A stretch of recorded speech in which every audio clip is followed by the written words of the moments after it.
What we're seeing right now, one case at Johns Hopkins where this implantable pacemaker was put in. 70,000 people have already had a similar type of pacemaker put in for Parkinson's.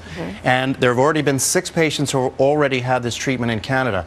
So this is a very, very positive step in the right direction. And it works by stimulating those areas of the brain where memories take place. And we have a very good understanding where those areas are. So it stimulates a different area of the brain than the Parkinson's patients. Yeah, it's a completely different area. Basically, the hippocampus is responsible for retrieving and creating a lot of memories. So what these doctors are doing, and it's very innovative, is they're basically drilling 2 holes in the brain, placing wires deep into the brain where these particular memories are created, and putting in a very small impulse of electricity, about 150 little pulses per second, and that allows the brain to start to create different types of memories, increases what we believe is glucose production, very important for memory retrieval, because without those sugars, it's very difficult for the mind to actually create memories. You know, it is such a devastating disease. It affects so many people, 27 million, I believe you said, across the world,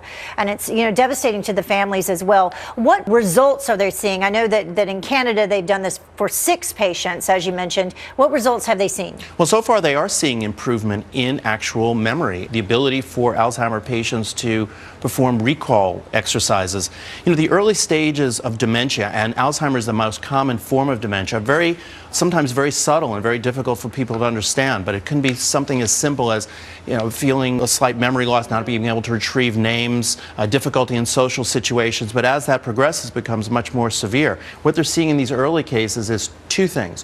One, on a primary level, they're able to improve recall, and on the second level, they're actually seeing increase in glucose metabolism. That means the brain is functioning more efficiently. So really just for people who are experiencing the early onset of Alzheimer's right now, not for people in later stages? Correct. Basically, this is a study. They're going to take 40 people, 20 who are going to get the treatment early on, another 20 who are going to get later on.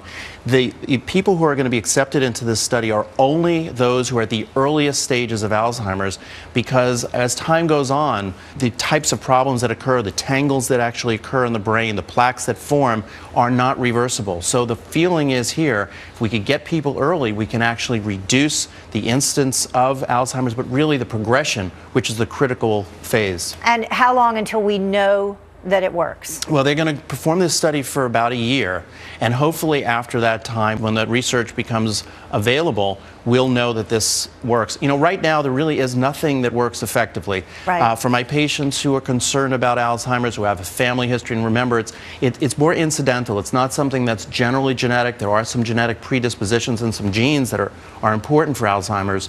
But for those individuals who are concerned, there have been some studies that have shown that cognitive training means doing things that are active with your mind, learning a new language, studying or playing chess, being social and interactive has a very important effect. Exercise and a good diet, a Mediterranean diet, has also been shown to be helpful. All right. Thank you so much. We appreciate your insight. Hopefully that provided a lot of hope for some people today. Absolutely. Thank you.